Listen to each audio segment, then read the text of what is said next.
The Delhi सल्तनत।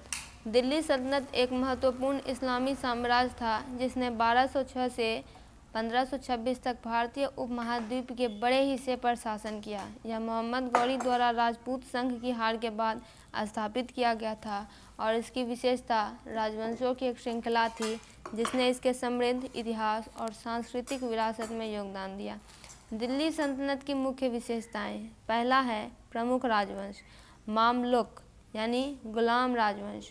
मोहम्मद गौरी के पूर्व गुलाम कुतुब उद्दीन ऐबक द्वारा स्थापित। उल्लेखनीय शासकों में इल्तुतमिश और रज़िया सुल्ताना शामिल है। फिर है खिलजी वंश। अलाउद्दीन खिलजी जैसे शासकों के अधीन अपनी सैन्य विजय और विस्तार के लिए जाना जाता है। फिर है तुगलक वंश।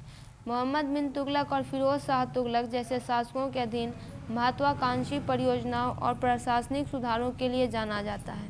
फिर है सैयद वंश। खिज्र खान द्वारा स्थापित इसे नियंत्रण और स्थिरता बनाए रखने में चुनौतियों का सामना करना पड़ा। फिर है लोदी वंश।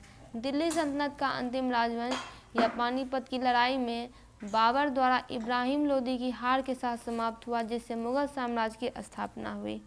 दूसरा है सांस्कृतिक और स्थापत्य संबंधी योगदान। दिल्ली सल्तनत अपने स्थापत्य चमत्कारों के लिए जाना जाता है, जिसमें कुतुब मीनार, अलाई दरवाज़ा और गयासुद्दीन तुगलक का मकबरा शामिल है। इस अवधि में फारसी, तुर्की और भारतीय शैलियों का सम्मिश्रण करते हुए इंडो इस्लामिक वास्तुकला का विकास हुआ। फिर है प्रशासनिक और आर्थिक विकास। सल्तनत ने एक केंद्रीकृत प्रशासनिक प्रणाली और भूमि राजस्व नीतियों की शुरुआत की। व्यापार और वाणिज्य फला फूला। दिल्ली दुनिया के विभिन्न हिस्सों को जोड़ने वाले व्यापार मार्गों का एक प्रमुख केंद्र बन गया। फिर है धार्मिक और सामाजिक प्रभाव। सल्तनत ने भारतीय उपमहाद्वीप में इस्लाम के प्रसार में महत्वपूर्ण भूमिका निभाई। इसने सूफी रहस्यवाद के उदय और विभिन्न सूफी आदेशों की स्थापना भी देखी।